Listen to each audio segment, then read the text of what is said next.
Hey, this is Craig. If you like this show and you want to support it and you want to keep it free, head on over to everyonelovesguitar.com/support. That's everyonelovesguitar.com/support. If you're a business owner and you want to increase your cash flow, or if you're a label or artist and you want to promote new music, then listen up. For information about advertising on Everyone Loves Guitar, including information on geographically targeted ads, go to everyonelovesguitar.com/advertise. That's everyonelovesguitar.com/advertise. If you want to buy or sell a home or investment property and you're here in the Tampa Bay area, in Hillsborough, Pinellas, or Pasco counties, then listen up. West Florida Real Estate is a local residential real estate broker that's helped over 250 Bay Area homeowners buy and sell their properties in the last 4 years alone. If you're looking to sell, you'll want to get their free report, The 7 Biggest Mistakes Homeowners Make When Hiring a Realtor. And if you're looking to buy a property, you definitely want to get your hands on the 21 Most Expensive Mistakes Tampa Home Buyers Make When Buying a Home. Each one of these reports is going to save you time and money. Inside, you'll discover the 7 most important things to consider when hiring a realtor, what to do if you're buying and selling a home at the same time, and the danger of choosing a realtor who agrees with everything you say. To get your hands on these free reports, head on over to westfloridarealestate.com. That's westfloridarealestate.com. Hey, everybody, this is Craig Garber. Welcome to Everyone Loves Guitar. I've got just such a wonderful player and just a really sweet, incredibly nice woman. We're with Mimi Fox today. Mimi was on my show earlier this year, I believe, right, Mimi? I think it was earlier. Yeah, I think it was in February. Was it? Yes, I think early this year. And if you don't know Mimi Fox, she is just one of the most brilliant jazz players. Her tone is beautiful. She's just an incredible player. She has an acoustic album out now that I wanted to turn everybody on to, and it's amazing. And it's really cool because one of the things that was nice is, even though it's acoustic, I was like, I'm like, that's Mimi. It was really, I had not heard you playing acoustic. It was like, wow, that was cool, which, goes to show your tone is in your fingers, obviously, which as everybody says, The name of her new record is This Bird Still Flies. It's a great record, 11 tracks. It's her 12th record. We'll talk about that today. And if you don't know Mimi, I really encourage you to check out her music. She's a brilliant artist, and she's also a lovely woman. She's like my sister from another mother, and she's from the Bronx, oddly enough. So we always have Queens. I still like her, Hey, thanks so much for coming on the show, Mimi. I appreciate it. Oh, you bet, Craig. It's great to be back with you. And it's funny, we had talked about this before I started my touring, because it's been a grueling spring with a ton, just touring all over. I've been everywhere, but I was looking forward to coming back on with you. Likewise. At some point, to let you know how the tour was going and how the CD's doing. And, it's really been a great ride. Every time you release a new CD, it's like a baby. It's like you're giving birth. And it's always very emotional because you don't know how is it going to be received.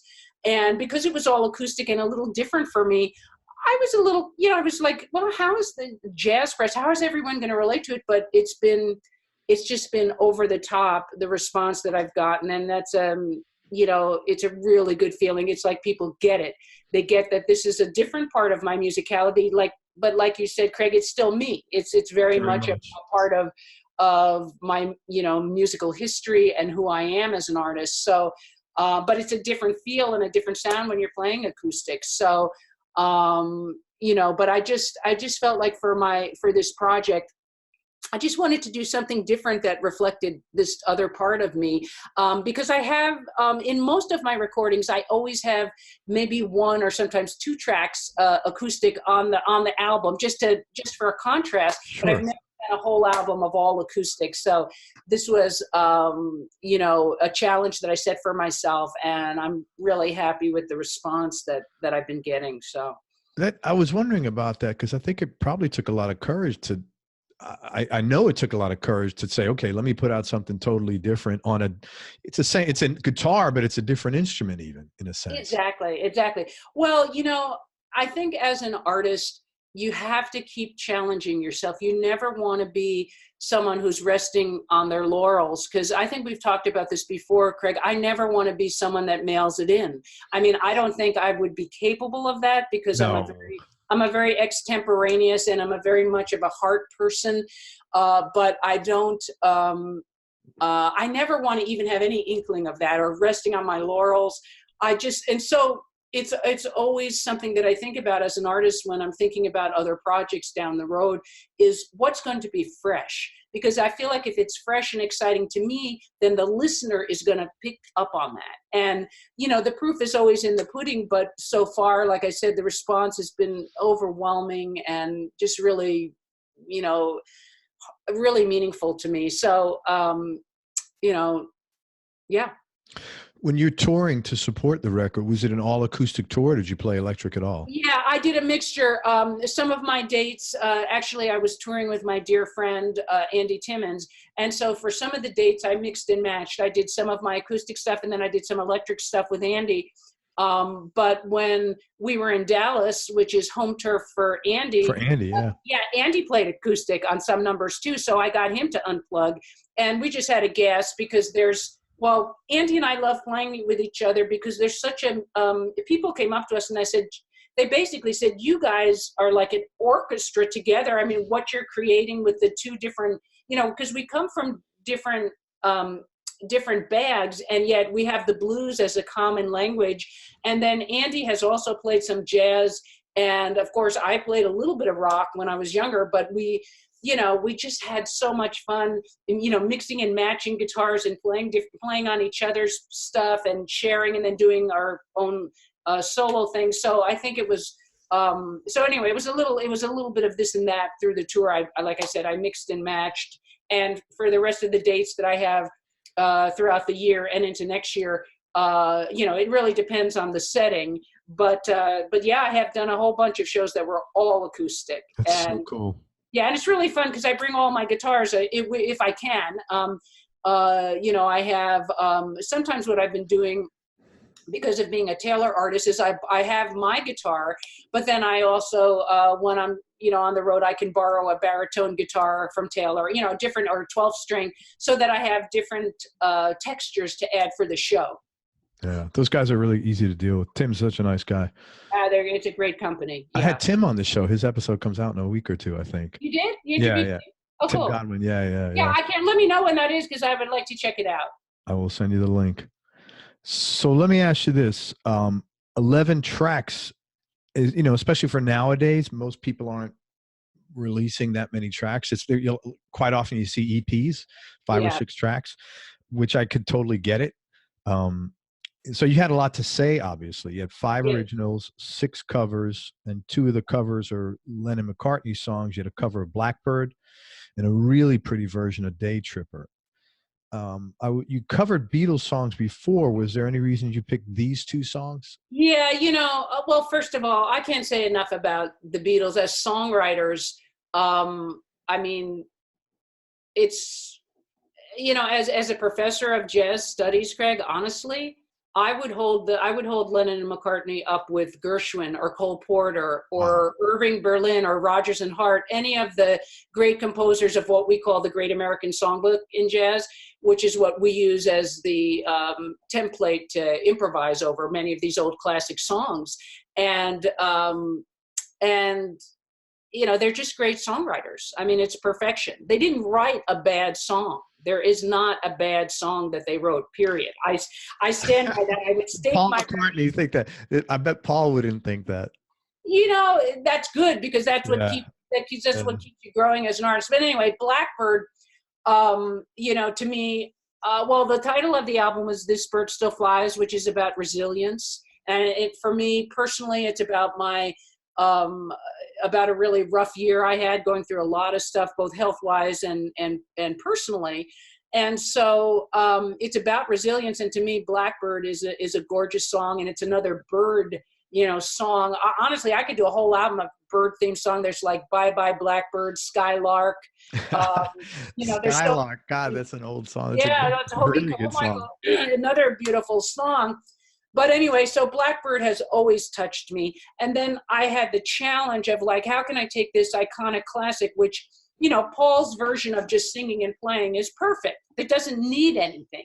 And so I tried to reharmonize it and take it somewhere else. And people seem to You did a great job. Well, thank you. It is you own that version. You know, I just tried to take it.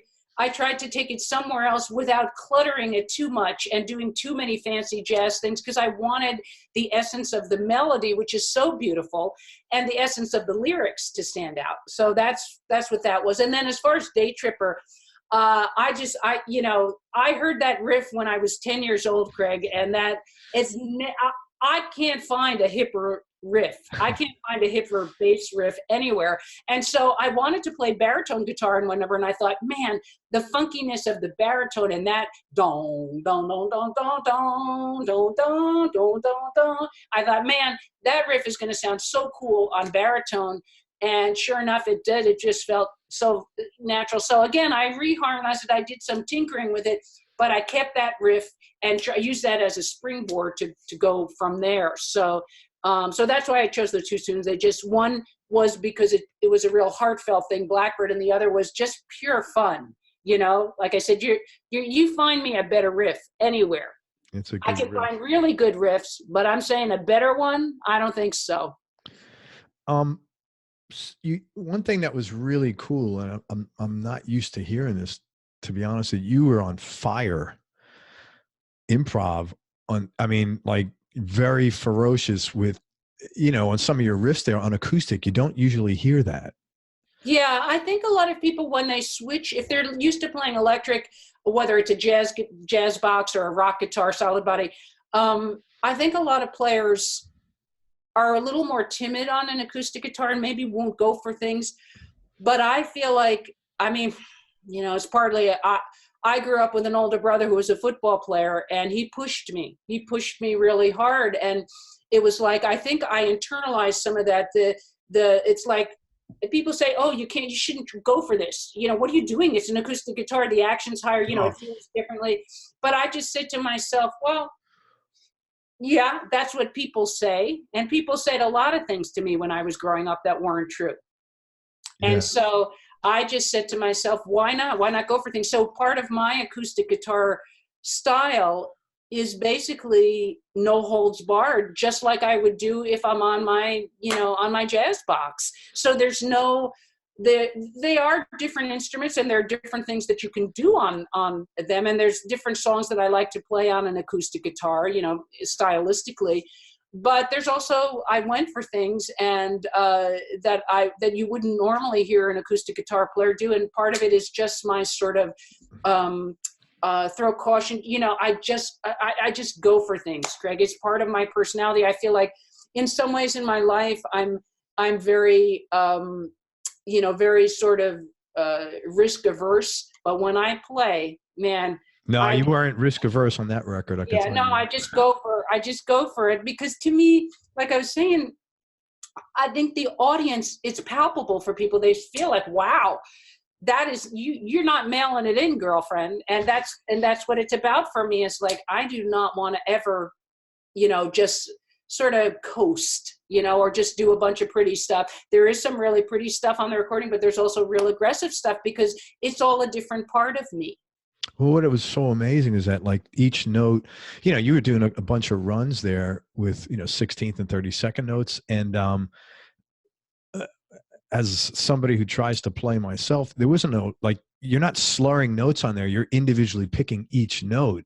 And number one, to pick each note and have the clarity, and to have each note occupy the amount of space it's supposed to. So you got your left hand is kicking and your right hand. Yeah. It's really like, as a player, it's like, holy shit, this is really difficult stuff that you're doing, and it sounded great. Oh, thanks, Craig. Yeah. Well, that's where all the years of, practicing to get that fastidious, as you could imagine, it makes me a challenging person to be in a relationship with sometimes, because what you're talking about is a perfectionism, honestly, Craig, and there's no other way of talking about it. It's a fastidious. In fact, when I first met Steve Vai, one of the things that Steve commented on about my playing, when we first met, he just, we just hit it off and really connected. But he was so complimentary, which meant a lot to me, because whenever you have great artists regardless of genre, that really appreciate what you do. That's really special. I mean, it matters, it's all special. It matters when fans that are, Sure. novice players come up and say how much they were moved. But when you have someone that's an icon and a legend, and again, in some ways, particularly in another genre, that tell me how much they're moved by me. Yeah. But one of the things Steve said is that he felt like my technique was just really at a very high level.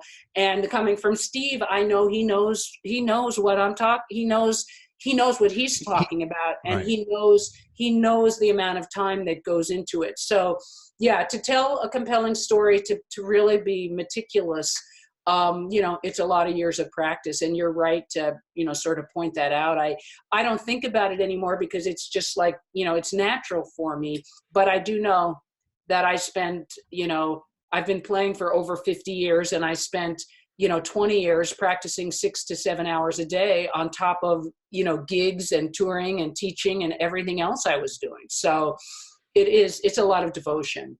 I had Steve on the show. He's a very, he's really good about, complimenting people, he's not shy about saying how he feels about something, which I thought was really cool. Really nice guy. Yeah. He's a really special person. Where was this? Where did you record this? I did some different things for the recording. So I recorded 4 pieces with an engineer friend of mine at a great studio in Berkeley, and because we were trying to sync up our schedules, and but some of the stuff was recorded at home. I have a home studio that and so I actually got a new mic because I was going to be doing some acoustic stuff, so I couldn't just go right into my Pro Tools, into my interface. So excuse me. So I got a really nice microphone specific for acoustic guitars, and so I did some of it at home, which was really nice. I like recording at home because it's just like being a kid again. I can I can make myself a bowl of Cheerios, and it's 2 a.m. and I can be in my pajamas and I can be recording as long as I want. And there's a looseness that happens in that situation. And just, again, really going for things. It's just very relaxed. There's no pressure of the clock going and, oh, does the engineer need to leave or what's happening? Yeah. Or how much is studio time costing me? Yeah, and also I could just record, like if I just felt like doing 1 track that night, I could do it. I didn't have to do 4 or 5 tracks because I'm in a studio and that's the time we planned for. So I did a little of mixing and matching, and that's how I put the album together. Did you do the engineering on the stuff you did at home? Oh no. That's really well engineered. Yeah, no. I had a great both a mixing engineer and a mastering engineer, dear friends of mine, who took care of that and made it sound so beautiful. They added the extra special, bells and whistles that really made it come to life. And then there were 2 tracks that, 1 track that was from my first album, Against the Grain. So we took that very first track and put that on because I just wanted people to hear my development on acoustic guitar from, that's cool. Yeah, so I was 26 years old when I recorded Against the Grain. Wow. And so I wanted to have that as a contrast to now, where I am now. And what did you get out of that? What did you, like, after it was done and you had laid that down, how did you feel? Like, what was that experience like for you? What do you mean? The track from Against the Grain. What, oh, you mean to listen back to it? Yeah. It was really, it was actually really cool because it's funny, like with my jazz playing on my jazz box, my playing has grown enormously since I was 26 years old. But there are elements of my acoustic playing, like I feel like on that number, and a few of the reviewers mentioned it's got a flamenco influence that you can kind of hear. There's a lot of really fast kind of flamenco kind of flourishes, which I don't know that I necessarily do that much anymore in my playing. It's evolved. It's just changed. But so that was kind of fascinating for me to sort of listen back and go, wow, I was doing that at 26. It was like, that's some pretty cool stuff. So, so it's really fun, but it has, to me, it's held up over time, which is a good feeling because good art really should be able to be transcended years of time. You know, if you go to a museum and you're looking at Picasso or whatever, some, you know, Monet or some great artist, you know, some of this is going back, you know, centuries, and it's beautiful art. You don't sit there and say, man, this is dated. Yeah, you sure don't. You sure don't. And that's what I felt when I listened back to it. So that was kind of cool. That is cool. Yeah. Let me ask you this. You're pretty consistent with your output. And I know you said you like it when you're in the studio at home because you could lay down one track. That being said, plus I know your work ethic, you have to have, I'm sure you have some sort of a schedule that, okay, this track, I got to finish X number of tracks, and right. I mean, even though you have the luxury to do it at your own pace, I know you're not like, you know, oh shit, I got to get these done 4 tracks. I know you're probably spacing it out. Exactly. No, I mean, I had a schedule that I kept myself on, but it was very laid back. It wasn't like, I've done many records where, you know, I've been with record companies, and even though I'm not paying for it, the record company is, I feel very mindful and very conscientious of the hours clicking by. Yeah, sure. They're picking up the tab. And in some ways that's even harder than when you're paying for something yourself, because you feel a responsibility. Yes. The people that are believing in your art and putting money, you know, into your career. And so, you know, I've done well in those situations. I'm a clutch hitter. I can do well in those. You're a freaking trooper, man. Anybody who hasn't listened, if you haven't heard Mimi's show that she did, you really need to listen to it. You've had I think that's one of the reasons why we get along, to be honest with you, because you're like, you know, you've had a lot of underdog situations that you kicked ass in, and I always am attracted to people like that. Yeah, I hear you. Likewise. Yeah. You've done really great. Well, thank you, Craig. That means a lot to me. And we do share that. But anyway, so yeah, I had a sort of loose schedule that I kept myself to, but I also the one thing that was pressure for me is that I had a new song that I was working on called Twilight in the Mangroves, and I really wanted to finish it in time to get, you know, for this album, because I knew when I wanted to release it. I'd been in touch with the record company, and they had their schedule of releases that they had to get. So backtracking from that, I was like, every night I'd be like, okay, I wrote a few more bars. It just wasn't coming as easily. Sometimes the piece will just flow out. So parts of it came easily, but then other parts took me a little longer. So that was something I really imposed on myself. I want to finish this. I know it's going to be great for this acoustic album. It really, I really wanted to get that done. So that was a little bit of pressure that I did put on myself. And fortunately, I got it done one day before my last recording session. So I literally finished it the night before. Hey, great. Yeah, you know? Exactly. Great. Exactly. Are you, because you are such a perfectionist, do you have how do you censor yourself as far as like good is good enough? Yeah, that's a great question. Well, sometimes I turn to my engineer friends, and I have to let them be deal breakers on things, because I'll say, oh, I didn't like that note. And they'll be like, what are you talking about?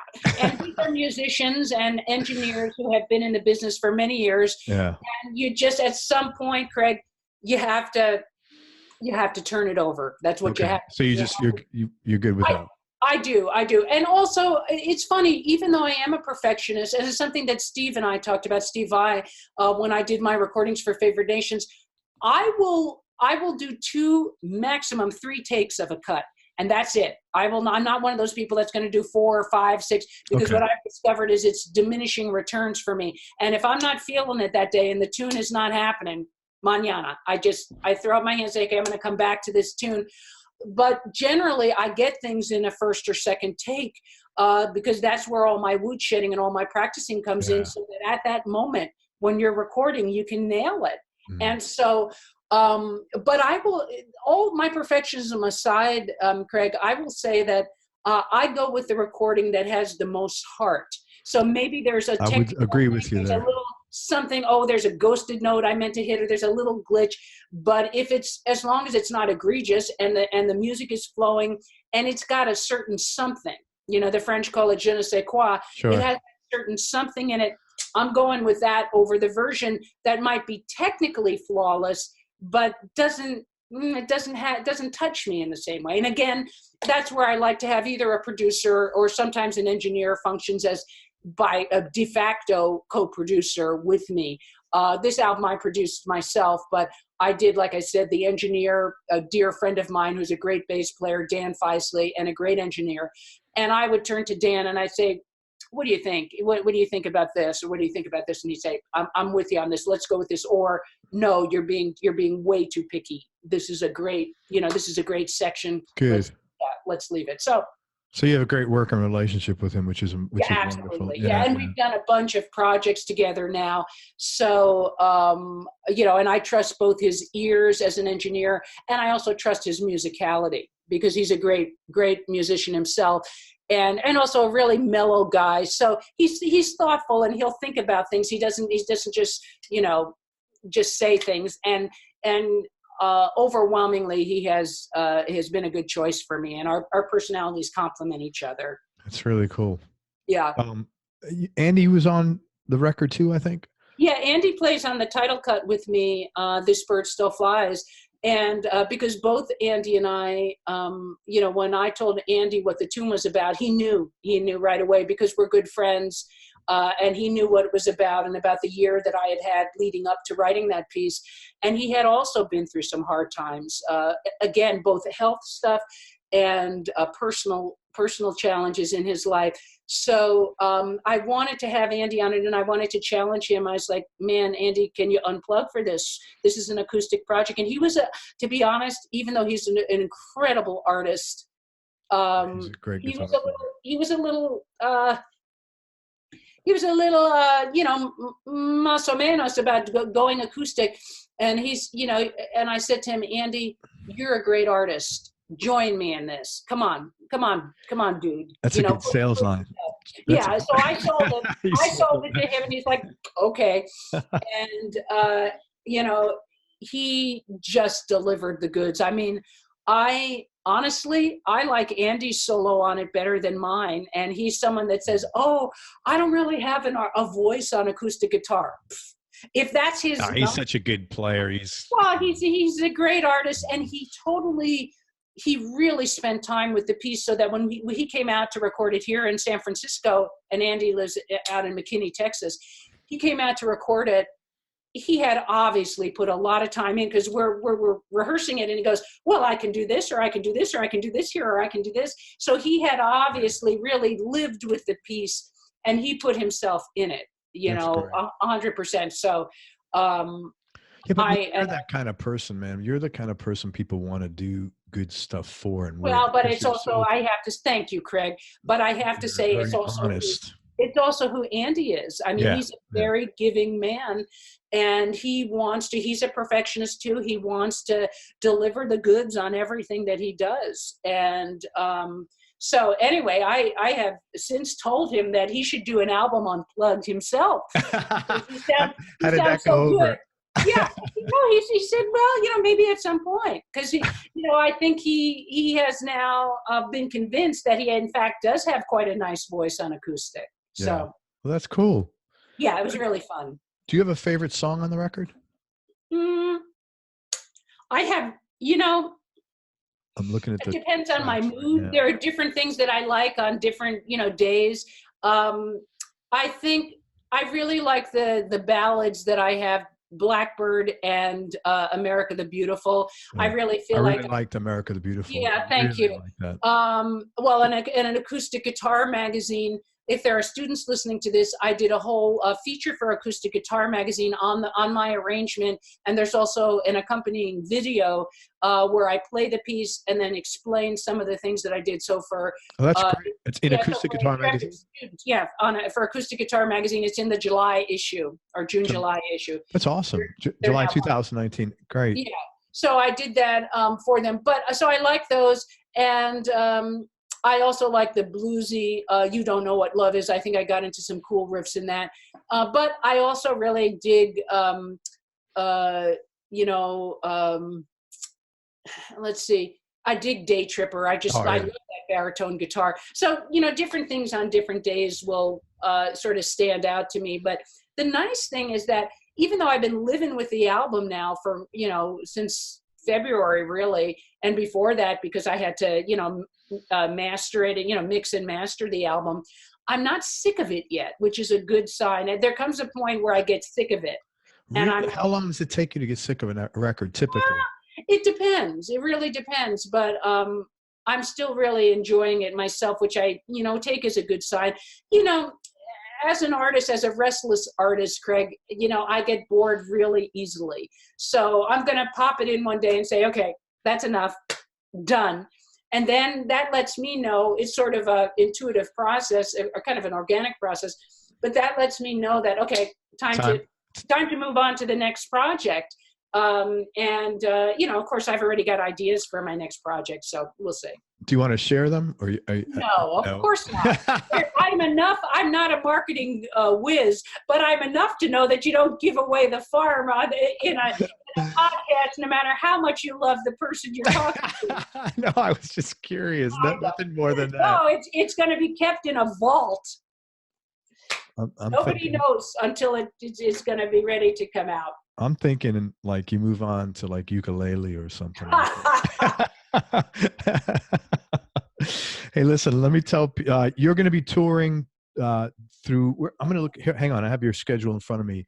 Let me pull it up right now. Gigs. You are, this is for, so you got the rest of the summer, California, then you're going to Mexico in September, back to California for a couple of gigs in October, November. Anything else?